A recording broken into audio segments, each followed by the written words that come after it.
El serial de la sorra de Torredembarra continua sumant capítols i el seu alcalde, Vale Pino, ha anunciat que demanaran que la futura extracció de sorra que ha de fer el port de Torredembarra es destini a la paella.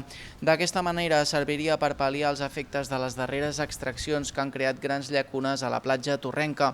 El consistori recorda que el contracte del port l'obliga a extreure arena periòdicament, però no s'estipula que la sorra hagi d'anar necessàriament a Altafulla. No es tracta d'una guerra entre Altafulla i Torredembarra, es tracta de protegir la nostra platja i els efectes de les extraccions que s'han produït en els últims anys. Però l'extracció més heavy, si em permeten la paraula, que es va fer l'any passat, va anar a Tarragona, no va anar a Altafulla. Per tant, no és aquest el debat.